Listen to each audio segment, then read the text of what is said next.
So I met Jane probably in about 1998 or so. I think I was teaching at the business school and working with Bob Quinn and Kim Cameron, and they introduced me to Jane, and we just kind of hit it off over the years. We had a great friendship and great collaboration. In 2001, I think I was working with Roger Newton, and I was also working with Thomson Reuters. And September 11th came around, and Thomson Reuters was in Times Square. My other son, Adam, was working at Reuters. And when they had their disaster, they asked me to come and help them with the aftermath of trying to get back to work and getting their, they had a lot of loss, so there was a great deal of grieving. And I went to New York, and I was overwhelmed by what was going on, and I kept calling Jane every morning and just debriefing, and she was helping me figure out what to do because it was all quite ad hoc in terms of there's no playbook for how we got through this. So Jane was giving me guidance, and then I came back for a few days, and I said, Jane, this is an unbelievable story. And she said, well, how about if I come out with you next time, and we'll do a case study of what's going on, a real-time case study of a company in crisis. So Jane came with Ryan Quinn, right? And the three of us, mostly the two of you, did the case study while I was doing the intervention with coaching. And that's now on Jane's on the University of Michigan website, business school website, as a case study. And Jane also interviewed Phil Lynch, who was the CEO, and that tape is amazing tape of Phil talking about his response. And I'm now back working with Phil Lynch in New York and Europe, so it's just a wonderful experience. And Jane has gone on to be head of org studies at one point, of what do you call it, guys? It's not org studies, it's managed organization at the business school. She has published numerous articles about positive organizational scholarship. She's run the organizational scholarship. She's raised two daughters, daughter number one and the best daughter. We're not going to call her daughter number two. Just the top daughter from now on.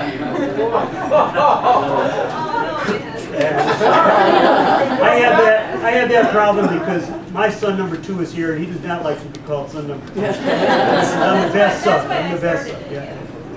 So, and Jane's just been a wonderful member of our community. She's reached out. One of the things that I'm very touched by the asks for people today, so many people were asking for help for the not-for-profit sector in this community. And that's really wonderful. I know Bob's been part of United Way, the head of United Way at different times. Bill's got his own charity for children with handicaps. And this community is an amazing community in terms of how people reach out and help one another. And that makes us a strong community, but also makes us strong as people. And Jane has been very involved in that idea of mission, that idea of community. So without further ado, Jane Dutton.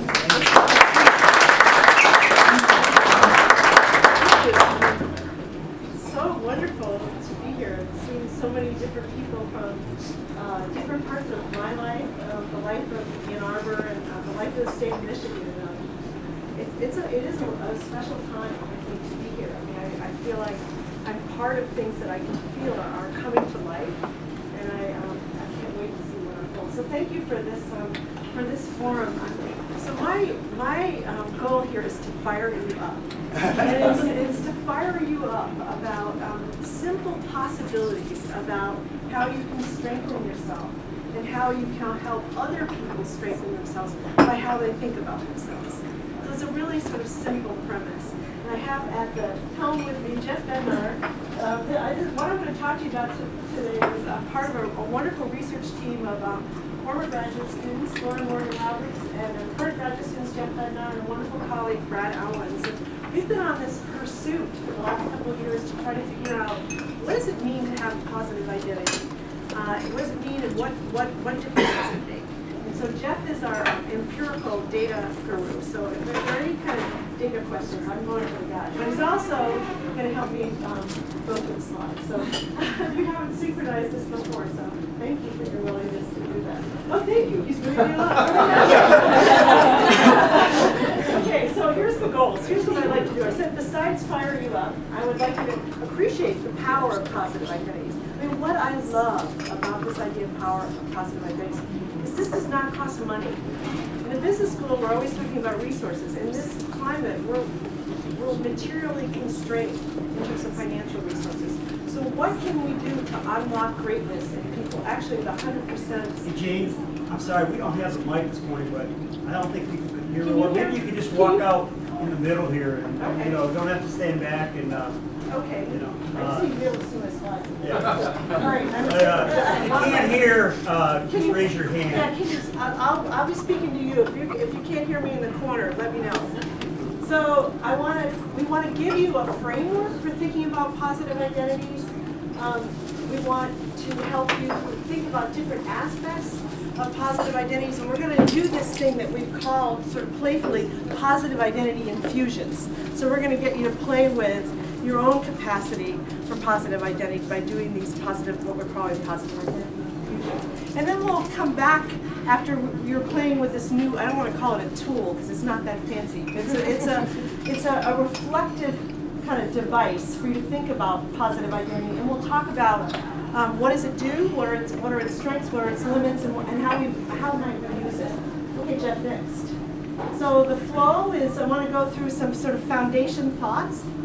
So just give you some kind of a baseline set of ideas. Then we're going to play with this positive identity infusion tool and then discuss it. Okay, next, Jeff. Okay, well, you all know this.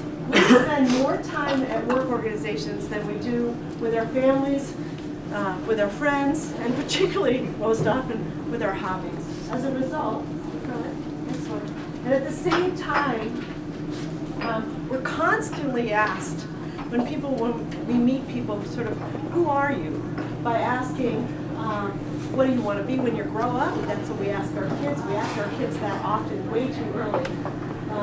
Or what do you do for work? From the time we're young, we defined ourselves in terms of work. So work identities are really important.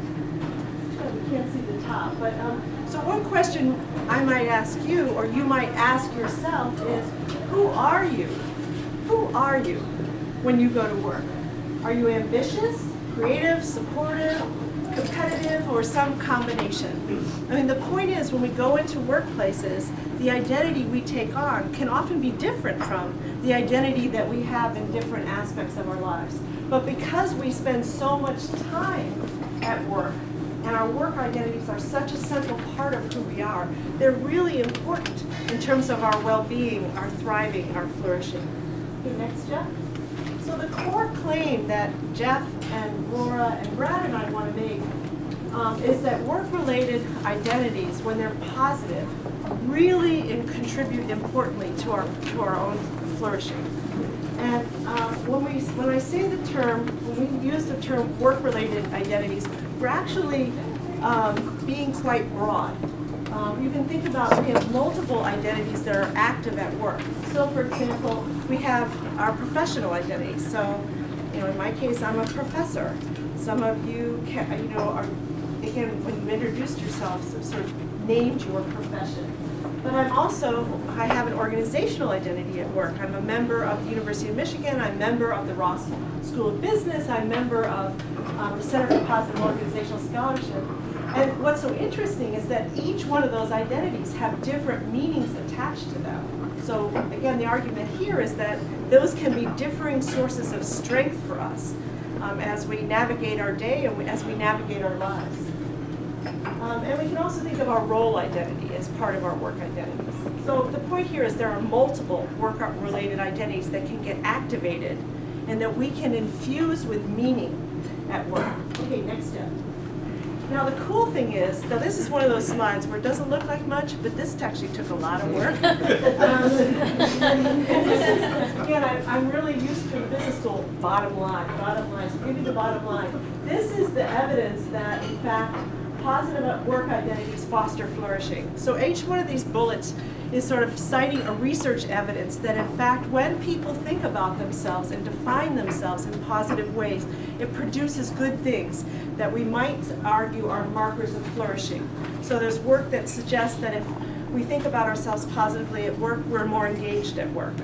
We are more motivated, we're more attached, we're more creative, we're more cooperative, we actually are more pro-social, we help more, we're more resilient, we grow more, and we do more volunteering. So there's, again, some pretty strong, compelling empirical work that positive identities cultivate flourishing. Okay, next slide, Jeff. So the key question that we're asking is, if we flourish in part when we see and define ourselves in positive ways, how do we cultivate positive identities? Okay, so next. Well, there's really two ways we can think about it. Well, there's more ways, but I'm going to simplify it and say there's two ways. One is we can think about organizations matter. And it's so perfect that we're here in Zingerman's, because I think Zingerman sort of epitomizes an organization that's made a really big difference in terms of how it cultivates flourishing of its employees through how it gives positive, it fosters people taking positive meaning or crafting a positive identity through their employment here. And so, some organizations foster employees' positive identities by cultivating positive self-meaning for their employees. And I love garden metaphors. My daughters know this. I love gardens. So here we have an example of an organization or a garden that's fairly barren. And in that particular case, it's perfect because of the snow outside. It's hard to imagine that an employee is going to flourish as well in that kind of an organization. It's going to be difficult for that individual to construct a sense of possibility for themselves that may propel them forward. In contrast, is a garden or work organization where people really flourish, in part not just because they're given material rewards, not just because they're given great developmental opportunities, but because they have the raw cultural materials of significance that they can use to craft who they are at work. Okay, next step. So we might ask, here's an example of how do organizations shape the way we see ourselves. And this is Kara's husband, Carl Rosane. I have his permission to use this example. And this is Carl. He's the technical side of real-time farms. He's the computer engineer. And Carl, in an earlier life, next one, Jeff, went to work for an unnamed organization in which the dominant part of the context was about following rules, about being a good soldier, and about being obedient.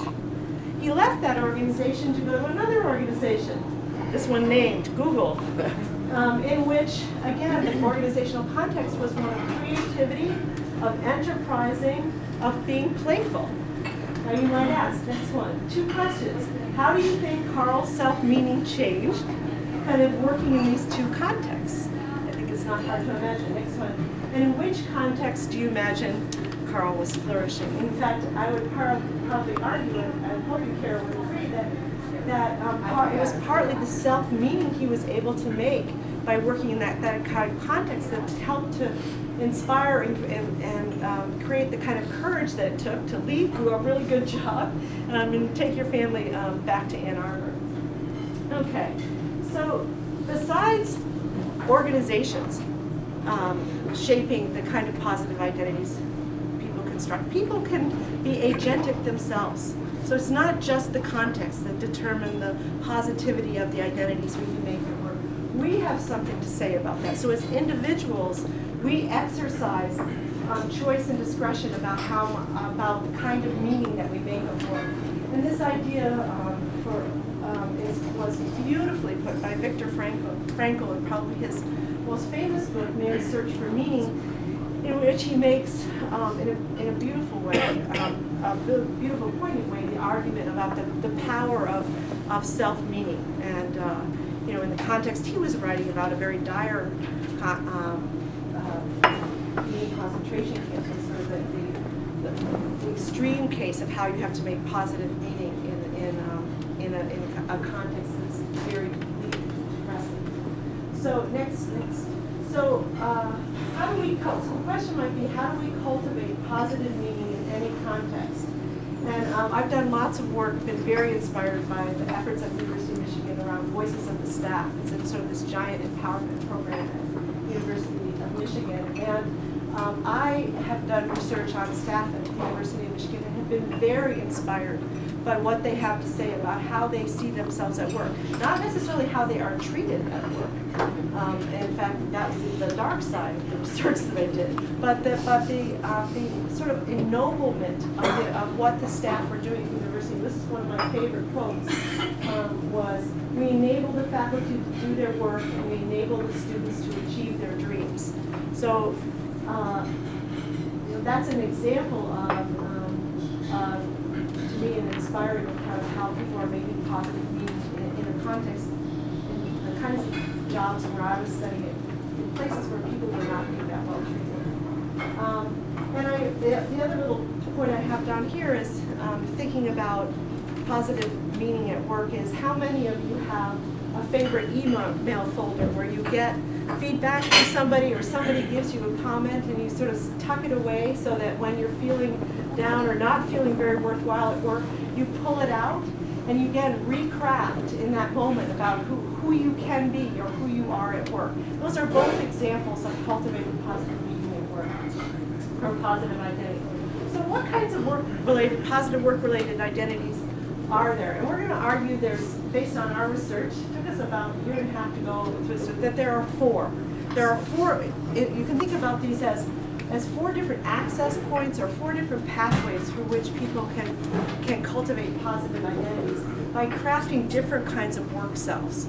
So one bucket, or one really important way that people craft a positive identity is by seeing themselves as virtuous.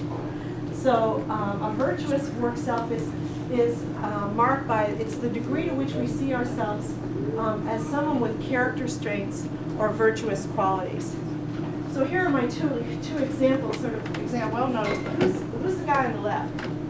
Sully, yeah. And what was Sully famous for? Landing that plane successfully. Yeah, landing the plane on the Hudson. I mean, Sully was a well-regarded pilot, for sure. But after that heroic landing United Airways plane on the Hudson, I mean, he was given all this raw material, sort of locally and globally, that helped him craft a self as someone who was deeply courageous.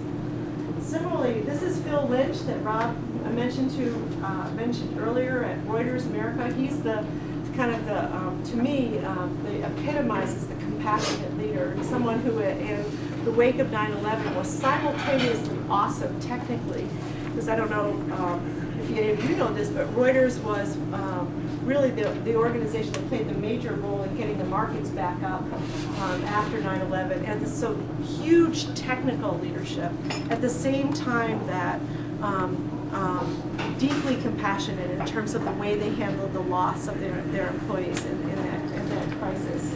And I will forever be grateful to Phil for, at the time I was studying compassionate work, and for every time I think about what a compassionate leader is like, I think about him. Very humble, down-to-earth human being who wore his heart at the appropriate time on his sleeve in a way that healed others.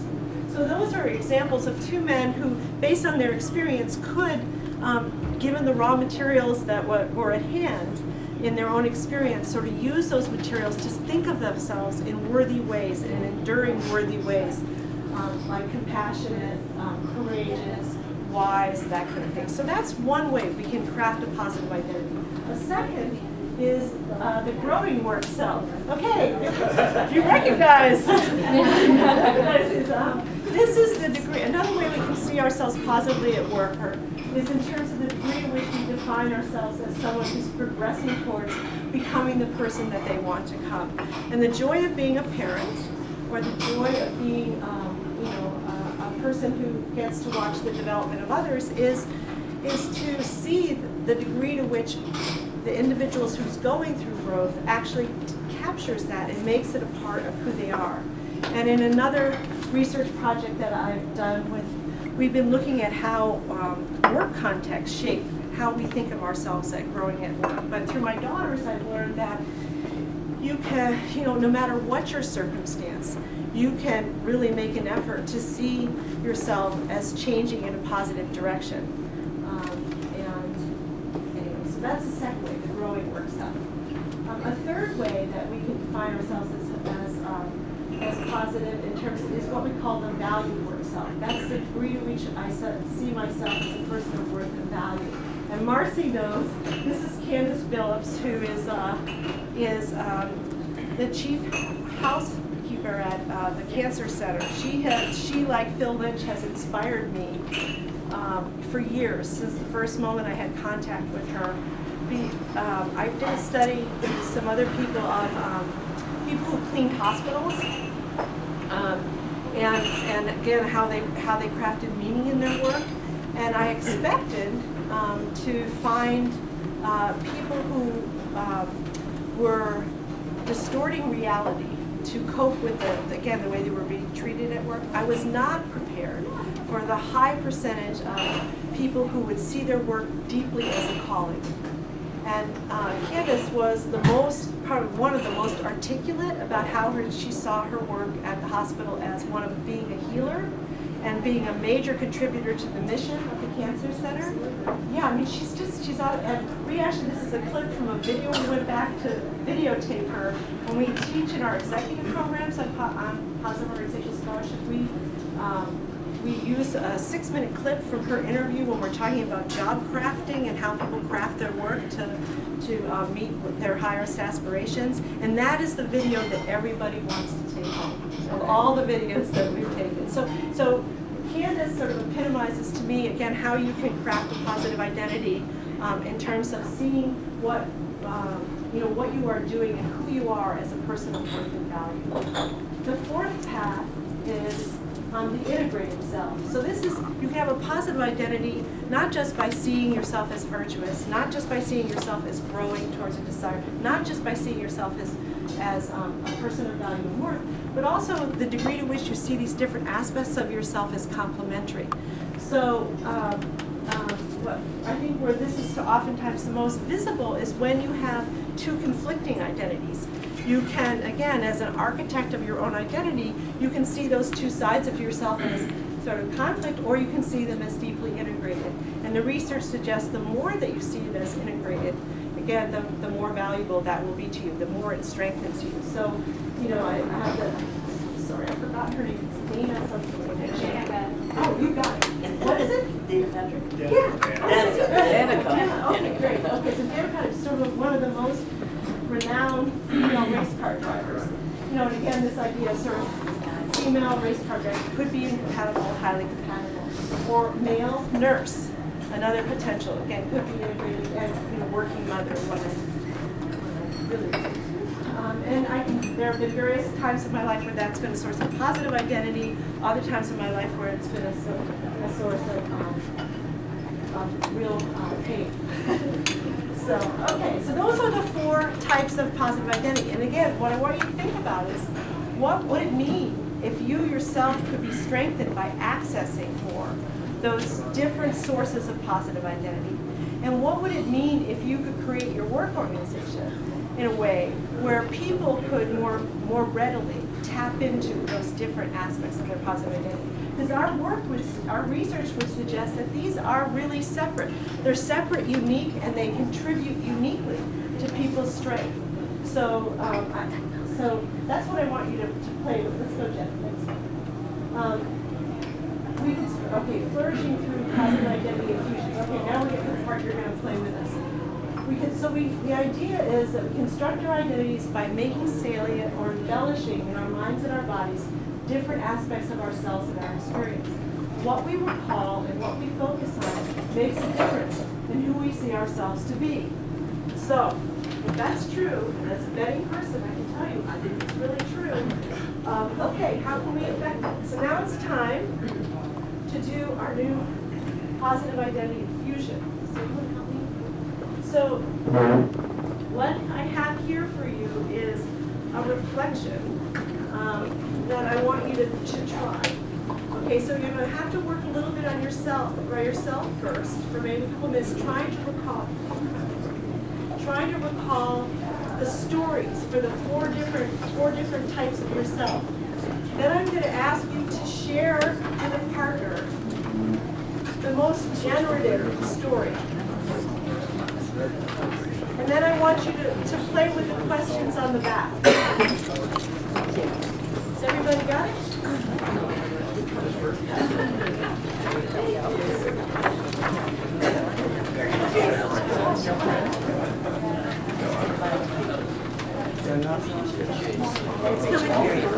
I know it. Is everybody clear? Okay, so I'm asking you to spend a little quiet time just trying to recall the 4 stories. Then I want you to share with a partner or trio the story that for you was most generative about your positive identity. And then we'll turn over to the side and start talking about what it means.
Okay, so when you're done, what I'd like you to do is just share with a partner, or share at your table.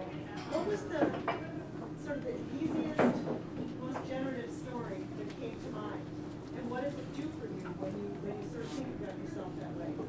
Okay, so what was the easiest, most generative story? What did it do to you? And then we'll open it up.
What was your integration?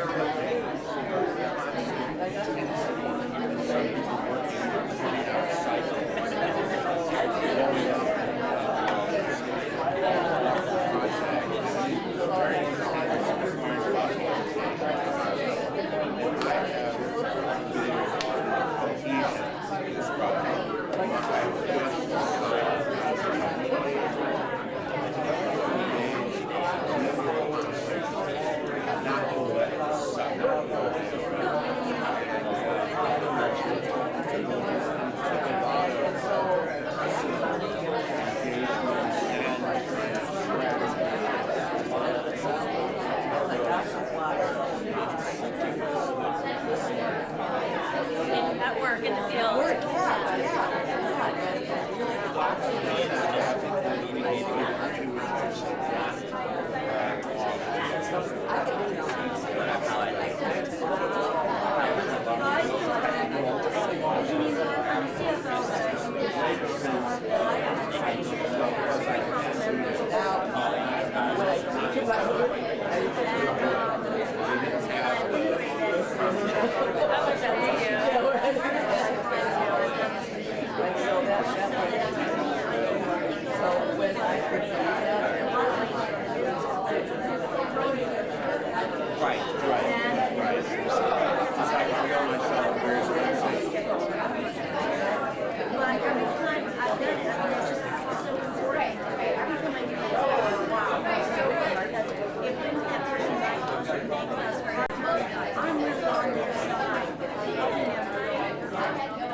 I'm mindful that we're supposed to end in just a couple of minutes, and I want to at 8:45. Jay, let me just say about the width of that, because if people, we're going to keep going because there's a lot of energy here, and you got a lot of material.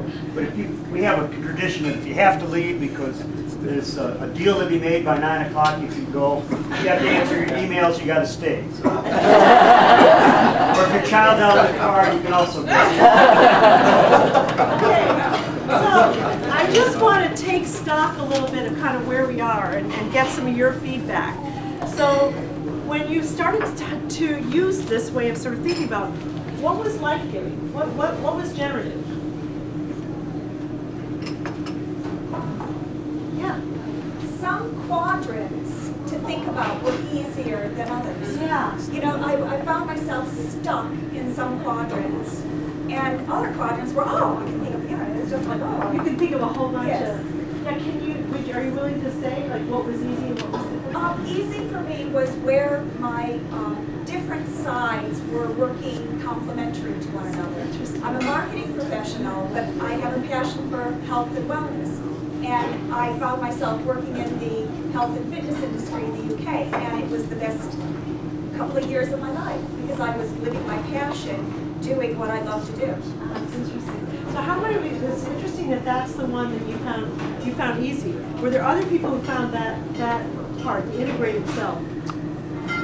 You did, yeah. You talked about a couple. Now why do you think that one was easy for you? It was partly your experience. Are there other reasons that you think that self, that positive identity was easy to access? Because that's kind of a way to... Yeah, along the same lines as D, it's tied into kind of what you're passionate about. Mm-hmm. My integration was coaching my kids' lacrosse team with coaching franchisees or grown adults, usually successful business people. How those two things Linked together. well, how you can take stuff from both to apply them one direction or the other. So what else was integrated? What else was generative for you? What else was life-giving? There's the observation that some of the cells or some of the stories were, some of the selves were easier to talk about than others. What else did you notice? Go ahead. Yeah, I think that I had a unique experience because I could speak to daughter number Rick, you one. guys stand up. We got video going and Oh, sir. So we both talked about similar ideas that are growing self, and that's how we kind of view ourselves, is that we're always trying to improve. So the growing self was the easiest to talk about because it's kind of where we're focused on the most. So we were growing, and then I talked about the virtuous self, and I always try to keep those things top of mind.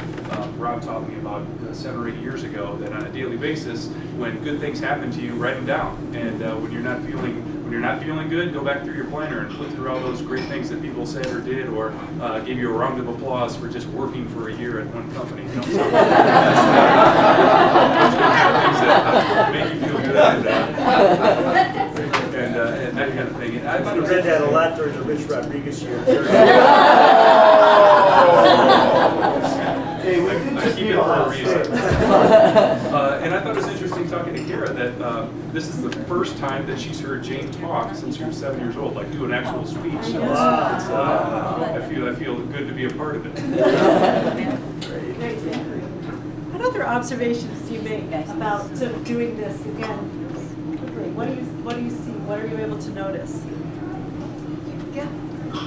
I focus more on general behaviors instead of specific events. So that was, to sit and say specifically this happened and I did this was much more difficult for me than to say when I am acting this way or I am doing this thing with these people, I feel this way. So that was. Thank you.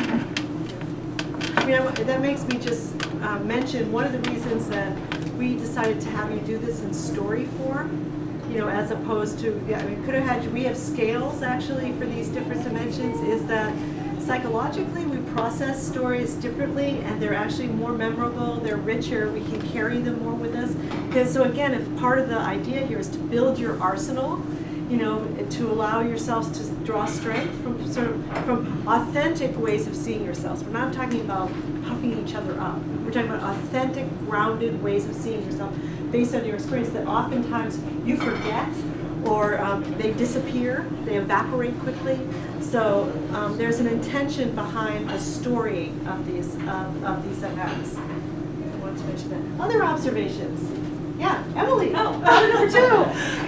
I just think this is again, first time seeing you do stuff, but on a total different, separate note from that, it's just really cool to think about reflect on all the positive parts. Yeah. Because I've never been in a workplace where you do that. Mm-hmm. You know, and so I think it is really helpful for you to be a better employee, but also, She also meant to say that your mom is really cool. I saw this. This is a moment of integrated self. That's what I will really remember. Well, okay, so another background that we didn't mention was part of the reason we got into this was Laura Morgan Roberts was one of the founders with a bunch of us for this tool that we developed called a reflected best self, where people solicit stories of themselves at their best from other people that are meaningful in their life. And we were so blown away by the impact of that slight intervention. And so we were trying to understand what's the psychology behind this. And what we found was, again, the kinds of stories that people were sharing with other people sort of fell into these different cells, but we didn't have a way for people to access, for example, empty cells. Like, what if we use this not by just our own reflections, but what if you gave this to Jane, your partner, and said, as you see me, when do you see me kind of in this cell, and this cell, and this cell, and this cell? So the idea that there's this, abundant, never-ending set of stories that don't get retold except for when we die and we can't hear them, about who we are, that are really valuable. So part of the idea is to put them in the wind, put them in the air, so that we can access them. Now, I'm an organizational person, so I have to ask you this: like, how could work organizations help people access these kinds of self-constructions? I don't have an answer to this, but I know we're really curious about kind of how could work organizations play a role in facilitating, So one of the things that we've done as accountants, we generally find fault. Things are wrong, they need to be corrected. So we've instituted a program, find somebody doing something right, and tell them about it. And the actual verbalization of somebody did something right should be recognized and do it on a regular basis. And do people, so as a company, you're encouraging that? I mean, do you observe that people are actually doing this It's harder for some than others. Yeah, so there's definitely different, go ahead and then. In our organization, we pass out our culture box. We've only got maybe 15, 20 people in our home office here in Ann Arbor. But then quarterly, we all get together for culture lunch or culture breakfast, which we should probably do cereal next time. And we read a handful of them, but there are 200, 300, 400 of these that get passed out every quarter. Just, hey, thanks for that, or nice job with that, or whatever. So there's a central box, and people are putting. No, you actually, who it's to, who it's from, and then on the back what it's for, and you give it to them. We print them. And they look like little dollar bills. Oh, okay, great. Okay, I'm going to go Roger and then you. Okay, go ahead. Since I've Roger Newton, since I've read many of Bob Quinn's books and Tim Cameron and Jane Dutton's books, there's the heliotropic effect that was introduced in your book, Positive Organizational Scholarship. For me, was a tremendous insight in putting together a positive corporation, a positive company, where what we do is we have town hall meetings at least once or twice a month, and at those town hall meetings, and even in the workplace, we try to have people get up and say something positive about somebody else in the organization, or they help me. For example, yesterday we had a town hall meeting, and I found out that 7 people got together to work on this one project, and I hadn't heard about it. And all of a sudden, all of us were talking about how wonderful it all turned out, and how everybody stepped out of their, quote, comfort zone, or out of what their original responsibility was, to do something new. And I said, how does that make you feel? And they said, it made me feel really great. And it really was an example of our core values that Bob Quinn helped me put together for the company on individual dignity, vibrant teamwork, excellence, and science is what we do. And so having that that capability of looking at the positive, that heliotropic effect. This is a very uplifting, very caring, and very collegial kind of situation that we've created at a very small company that gets an awful lot of work done. Yeah, that's great testimony. Thank you. Go ahead. Hello, I am Hadley Lord and I work at Motawi Tile Works. And some of the things that we do at our company are that they start out with the Strength Finder book, which I'm sure many of you are familiar with, when any employee gets hired. And then they really add intention into the review process by having both the employee and then your superiors kind of go through some questions before your reviews that both link back to what are your strengths and how are you using those in the workplace. And then your other employers and supervisors fill those out as well. So that you have a chance to reflect upon what those strengths are and how you're using them. And then some of your peers also have a chance to do that as well. And so you get to kind of compare the two against one another and really get some positive affirmations for the things that you're doing well. And then also I think they have a very unique approach to your weaknesses as well, where you kind of go over things that you're struggling with or where they feel like you need improvement. And instead of looking at them as a weakness, they really look at it as a what can we do to support you and make you better at this, because everybody has their weaknesses. You know, we all have something that we struggle with, and so it's about how do we as an organization empower you to work on those and be better in those areas versus kind of having those things drag you down and make you feel worse about what you're accomplishing in your work. Yeah, what I love about what you're saying, it sounds like partly you're institutionalizing the growing part, Yeah. you know, so by the way you're treating weaknesses. Yeah. You had something you wanted to add? I was actually going to say the same thing because I do training as well, is another part of my job, and I do some strength finders and all the leadership development programs, and you can buy the book Strength Finder 2.0, and there's a card in the back. You can go online, so all of you can do that. It's very easy to do. You get a computer report out of your 5 top strengths, and it's really very motivating. And then there's a lot of activities that you can do to develop your strengths further, because we're more successful if we're working in the areas of our strengths. Yeah. So I highly, support what you're saying.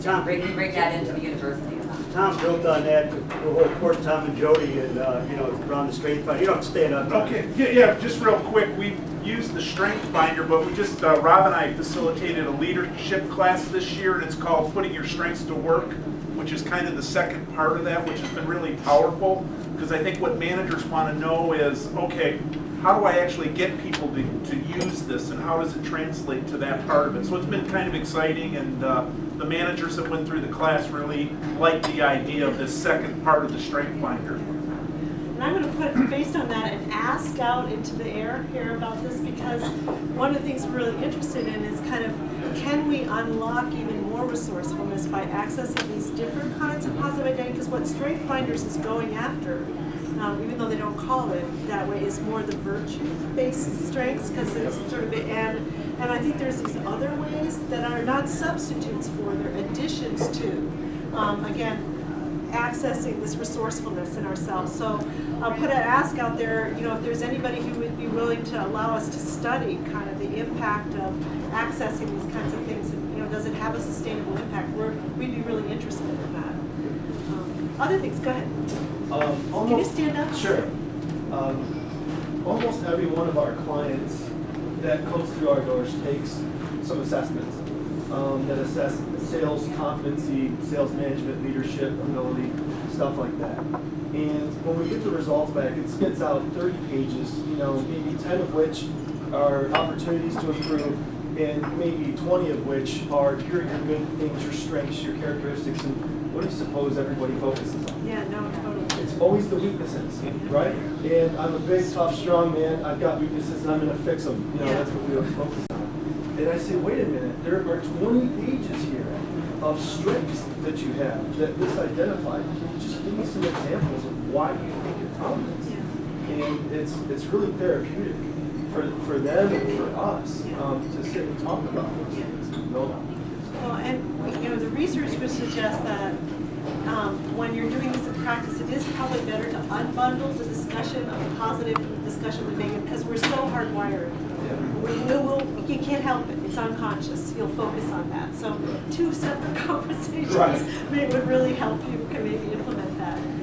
Other comments about organizations? Go ahead, Kara.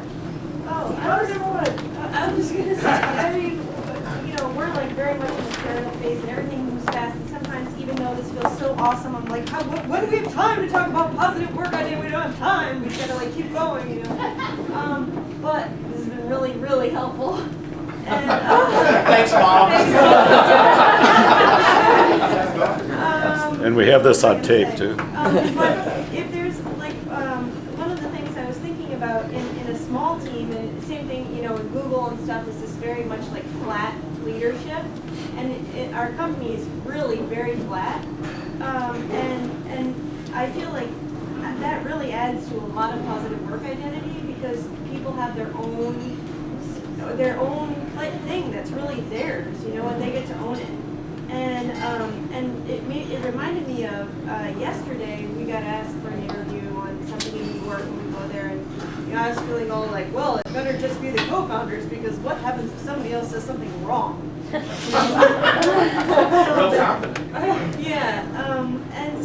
then Carl said, that's ridiculous. Like we're all in this as a team. You know, when they go into Zingerman's, they say, go to the front of the house and ask the people how it is. You know, ask them how it is. Don't ask Ari how it is. You know, and I thought, gosh, like, that's terrible. Why was I thinking this other way? Like, I need to enable and empower these other voices so that they feel connected and they feel like this is theirs and, you know, all this stuff. So it's like all these little decisions that I feel like as leaders that you have the ability to open up in really powerful ways, all this stuff. So every day there's decisions like that. Yes, go ahead, Marvin. I was working at Warner Lambert, this is probably about 20 years ago, and we were having this Warner Lambert creed that they were, corporate was putting together. And one of the, they had this big meeting and the chairman and CEO came out and introduced this new creed of how we're going to live our life as part of Warner Lambert. And they said, he was saying that inferiors will give their superiors, subordinates will give their superiors their novel ideas to create a new and exciting Warner Lambert. And so he said, does anybody have any issue with that? And I in front of 400 people, I raised my hand sheepishly like this, got up and said, excuse me, I think maybe, can't we say that co-workers give novel ideas to their supervisors or fellow colleagues as a team to create something that's a better environment for innovation in the pharmaceutical industry? And he said, well, why would you want to do that? And I said, because that's the right way. And eventually what happened was I got a call back. And so what I said, I think we should, I made the recommendation, I think we should stop calling people superiors and subordinates, because I'm not subordinate. So if there is a subordinate who's going to give a novel idea to their superior, maybe the subordinate should be the superior. Yeah. You know? So it was interesting. And 6 months later, they took out all the reference to superior and subordinate in all the HR throughout Warner Lambert. Yeah, I think actually my comments are related to both previous comments. Because I was thinking there's a lot of issues about hierarchy that are unmentioned in this discussion, and now they're coming out. Because I was thinking, who gets lauded for their work style? People in often visible leadership roles. They often self-characterize their leadership style or are lauded for what they do. It's very hierarchical, and often this issue of having an identity is discouraged. Now, I think we're in a period of change in terms of these flat organizations and empowerment, but not entirely. And so there are some issues about how empowered do you want people to feel? Or how much control do you want to exercise over their message? So I think there are ways in which this is coupled with an attitude and belief about empowerment and collaboration that not all organizations share. And so I think there needs to be an understanding of what you really want to enable. Yeah. Yes, Jane, we should probably begin to wrap up. I mean, you want to get some closing comments? Yeah, just the last slide. Okay. I'm just so excited that part of Jeff is too. That this is the coming out of this. We've never shown this to anybody before. So I think we're excited that it fosters conversation and maybe helps people think slightly differently. So here's what we were hoping you'd take out of it. I mean, number one is that we do have access. We have agency with respect to the meaning that we make of our work, and there are A, it matters, but B, there are lots of really, whether you're using formal tools or informal tools, ways that we can access it, but we have to constantly remind ourselves that that's possible. And we have to overweight the positive to compensate for the power of the negative. There are different kinds of positive identities. Work organizations facilitate or retard the building of positive identities. I mean, building environments, my husband and I both had joint appointments in psychology and the business schools, and the kinds of identities that we can construct in those two departments were fundamentally different. And it was ironic that it was actually much more easier to construct a positive identity in the business school than it was in psychology. So leaders have done the building of positive identities for themselves and others. And Jeff and I would welcome engagement with anybody about these ideas or the tools or how, basically, my passion is sort of how can we put this in the hands of people, this or any of these ideas, so that we increase people's repertoire of ways for building strength in themselves. That's really, to me, what I this just is. want to say I'm going to use this in a little different way next week, and I'm going to my in-laws for my mother-in-law's 89th birthday, and my father-in-law's 91st birthday. I'm going to ask them these questions, but not at work, because I think these questions are great for interviewing the elderly about their legacy. I think that's a great idea. Yeah, that's a great idea. Because I'm also a family therapist, and this is great stuff for families. Yeah, did you want to? Yeah, I just wanted to mention that I'm doing a lot of work these days with organizations integrating millennials into the organization, and this is going to be a perfect Oh, great. for both sides. Great. One other thing I want to say, I put out, most of you probably get it, coaching tips of the week, and I'm going to try to put some stuff on there for Monday from this. But if you have stories that you can send not only to Jane but to me about takeaways and some of the stuff, I'll put that as a link to the coaching tips, and we can kind of share these with the community. Because what I'm trying to do is get this out. Yeah, great. Can you go to the next slide, Jeff, just one more? So I'll put these up on the website, but we do have a book on positive identities, and we do have articles that you can download free off my website. If you go to the business, when you go on the personal website, there's a tab on positive identities, and you can access the articles that Jeff and others have written, and then there's a book if you really want to get into it. So thank you. Thank you very much.